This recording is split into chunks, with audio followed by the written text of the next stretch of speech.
Halo sobat semua, jumpa lagi bersama saya di channel Teknisi Jungkring. Video kali ini saya akan memperbaiki sebuah HP, ini servisan offline. Kalau dari dusnya ini tertulis Oppo F9 ya, tapi isinya adalah HP iPhone. Ini adalah iPhone XR, servisan offline, masuk dalam keadaan mati total. Akan tetapi unitnya sudah dilakukan pembongkaran seperti ini ya. Nanti kita cek dulu. Jadi alhamdulillah untuk saat ini kita sudah cukup banyak antrian servis iPhone ya, tapi Android juga nggak mau kalah ya. Sore saya mengerjakan 3 HP, ini juga Android semuanya.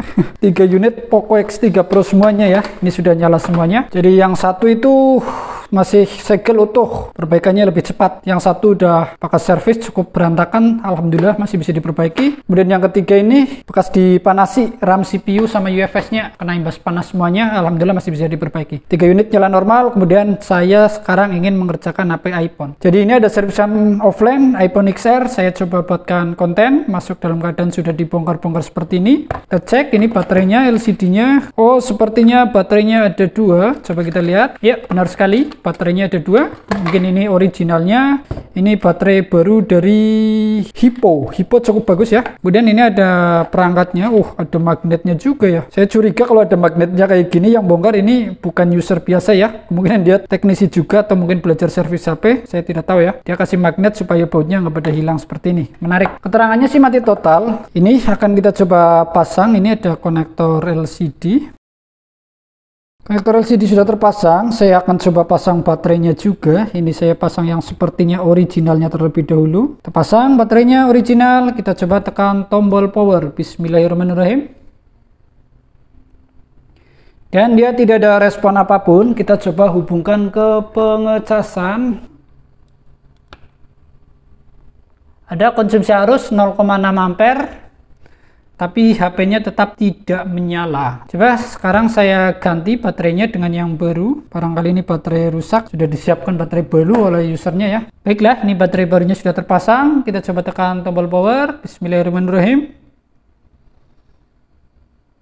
Sama, dia tidak ada respon apapun. Kita coba hubungkan ke pengecasan. Ada konsumsi arus 0,5 ampere. Tadi di awal kalau nggak salah menggunakan baterai ori, ini 0,6. Ini menggunakan baterai yang baru 0,5. HP-nya tetap tidak menyala. Oke, kita lepas ini baterainya. Simpan kedua baterai. Saya akan coba hubungkan ke power supply. Konsumsi arusnya seperti apa? Kita lihat menggunakan mikroskop. Kita lihat di sini ada sebuah konektor baterai. Coba kita zoom supaya lebih jelas. Seperti ini penampakannya ya. Kemudian kita ada ini konektor baterai dari power supply. Akan coba kita hubungkan. Sudah terhubung ya, seperti ini ya penampakannya. Saya akan coba nyalakan output power supply-nya. Voltasenya 4 volt. Kita nyalakan.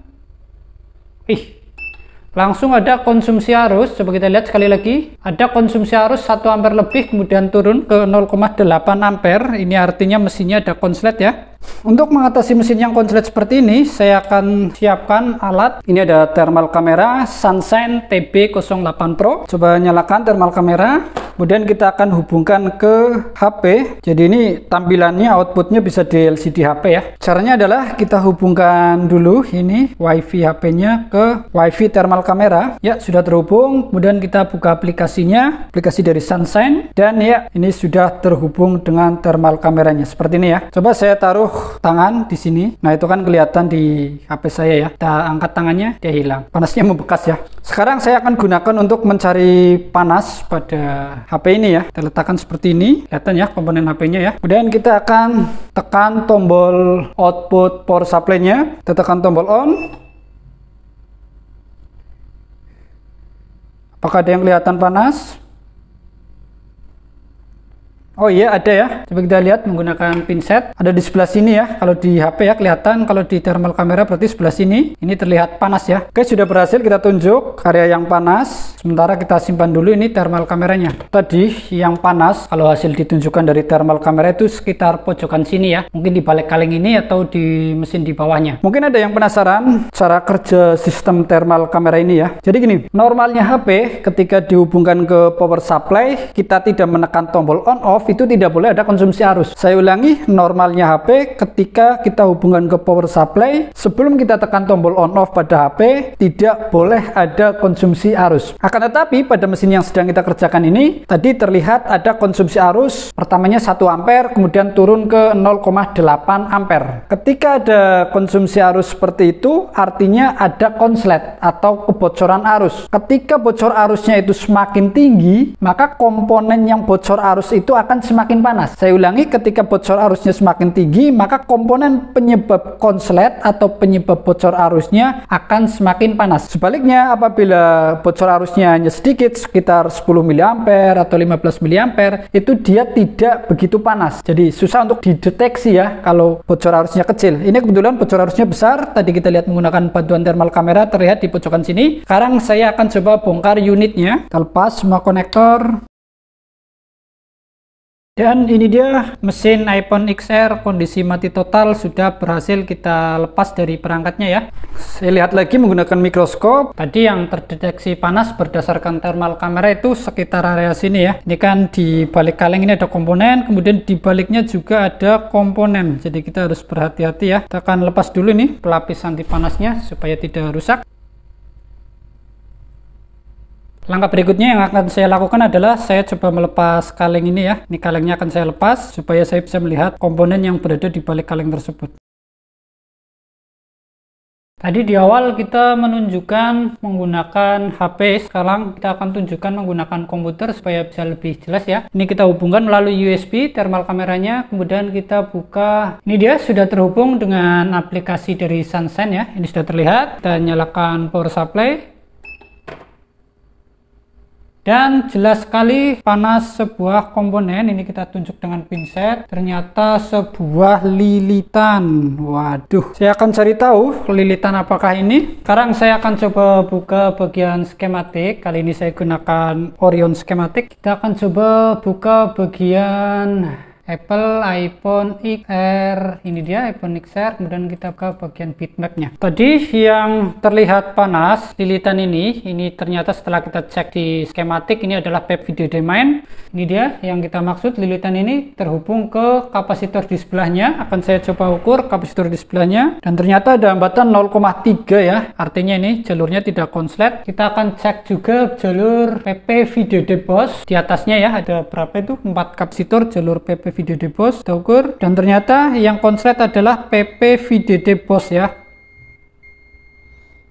Tadi yang panas adalah lilitan PP video domain, tapi ternyata jalur PP video domain ini tidak konslet, ada hambatan 0,3. Kemudian yang justru konslet adalah di jalur PP video debus. Ini ya, 0,0. Jalur PP video debus konslet. Komponen mana saja yang dilaluinya? Tidak begitu banyak ya jalur PP video debus. Hanya ada kapasitor di area sini, kemudian IC, kapasitor di sini. Oke, akan saya lakukan suntik tegangan pada jalur PP video debus. Caranya adalah voltase PP video debus berapa volt ya? PP video debus 4,2 volt ya. Suntik tegangannya 4,2 volt. Di sini saya akan suntik dengan tegangan 4 volt saja. Kita gunakan kabel untuk suntik tegangan, kabel power supply. Ini mampu 10 ampere kabel ini kalau berdasarkan spesifikasinya. Cara suntik tegangan adalah ini, kita lihat ini ada kabel hitam. Ini kita nanti letakkan ke ground, bisa ke kaleng seperti ini. Kemudian kabel merah atau kabel positifnya nanti saya akan tempelkan ke jalur yang konslet, yaitu PP video debus di sini ya, seperti ini. Saya ulangi, yang hitam kita tempelkan ke ground seperti ini, kemudian yang merah kita tempelkan di jalur yang konslet, yaitu PP video debus. Sambil kita siapkan thermal kamera, akan saya mulai lakukan suntik tegangan pada jalur PP video debus.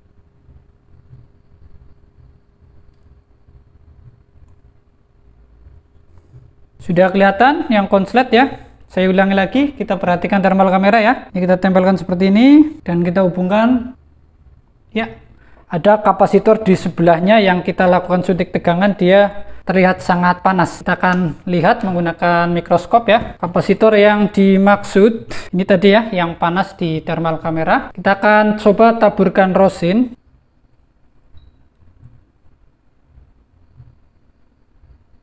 Seperti ini ya, cukup ya. Sekarang kita akan coba suntik tegangan di sini ya, PP video debus, sambil kita lihat komponen yang konslet. Nah, kelihatan ya, coba kita sekali lagi.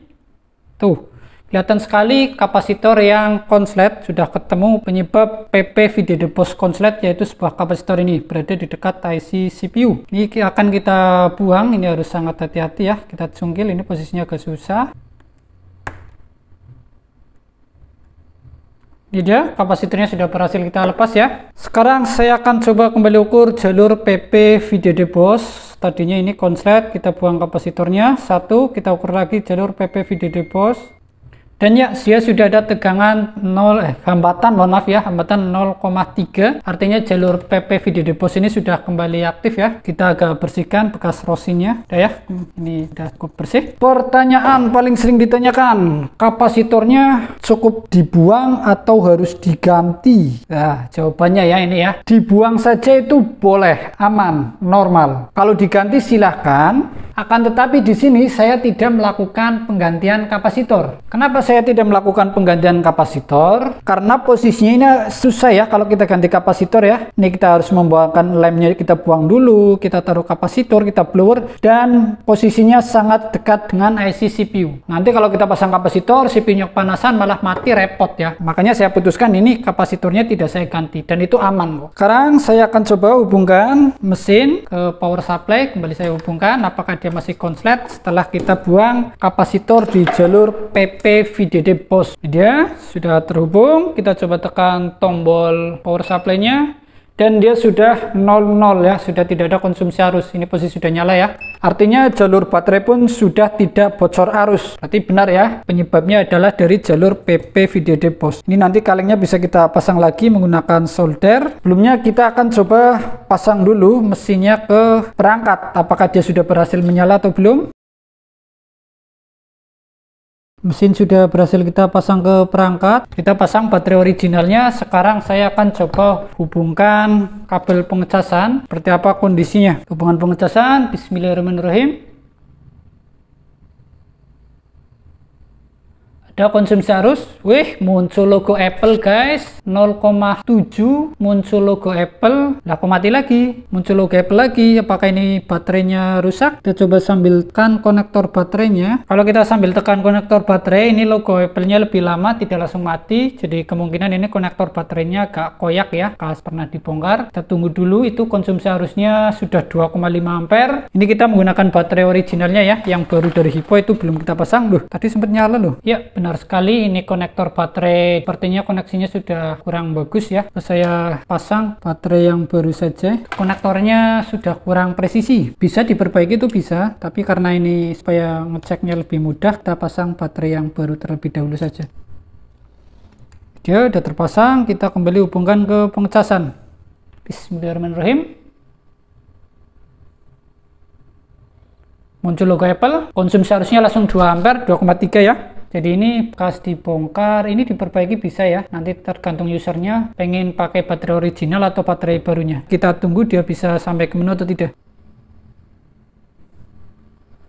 Dan dia bisa sampai ke menu, kita coba geser, ada pinnya kita dikasih 085208, dan ya dia bisa sampai ke menu. Waduh, LCD-nya ada sedikit menghitam guys di bagian atas, entah efek kas jatuh atau pembongkaran sebelumnya saya tidak tahu. Di atas ada efek hitamnya seperti ini. True tone-nya masih aktif dan ini sudah menyala sampai ke menu. Kita coba cek iPhone XR internal 64 GB.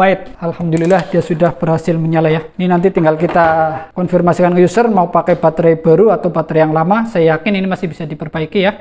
Hanya bagian konektornya yang tadi kurang presisi. Ini juga nanti belum kita rapikan, ada baut-baut. Kalau saya analisa, kerusakan HP-nya konslet di jalur PP VDD-BOS, kemudian sama usernya dibelikan baterai baru, mungkin dikiranya baterainya yang rusak ya. Tapi setelah diganti baterai baru ternyata tetap tidak menyala. Akhirnya dibawa ke counter saya dan dilakukan upaya perbaikan. Upaya perbaikan saya lakukan adalah saya coba hubungkan ke power supply, ternyata ada konslet. Setelah kita tahu ada konslet, kita coba cek menggunakan thermal kamera. Ini dari Sunshine TB08 Pro ya. Saya belinya itu kalau nggak 3 juta, 8 juta, saya lupa ya. Nanti saya bisa cek lagi. Sekitar itu kalau nggak 3 juta, 8 juta. Saya sebenarnya masih punya thermal kamera lagi ya di counter yang lama itu dari Flir One. Dulu saya dapat di harga 6 juta, masih saya punya, saya gunakan di counter. Kemudian yang di markas baru ini saya gunakan dari Sunshine TB08 Pro. Setelah saya cek dari Sunshine TB08 Pro ini, ternyata yang panas adalah sebuah lilitan PP VDD Main. Akan tetapi lucunya di sini PP VDD Main kita lakukan pengukuran itu tidak konslet. Justru yang konslet adalah jalur PP VDD BOS. Akhirnya saya lakukan suntik tegangan pada PP VDD BOS, temulah sebuah kapasitor yang konslet. Saya buang kapasitornya, PP VDD BOS sudah tidak konslet, kemudian kita rakit HP-nya, dia sudah nyala, bisa sampai ke menu seperti ini. Begitulah cara saya memperbaiki HP iPhone XR yang mati total. Kemudian kemarin juga saya memperbaiki HP iPhone X, restart logo, saya ganti IC NAND, alhamdulillah juga berhasil, tapi tidak saya buatkan konten ya. Jadi ya mungkin ada rekan-rekan yang ingin memperbaiki IC NAND, ciri-cirinya itu dia restart logo di flash itu berhenti di berapa persen, sekitar 20% ya. Ternyata NAND-nya yang rusak. Alhamdulillah saya coba ganti NAND, dia berhasil menyala. Baiklah, semoga video ini bermanfaat. Kita jumpa lagi di video berikutnya. Salam solar panas, mantap.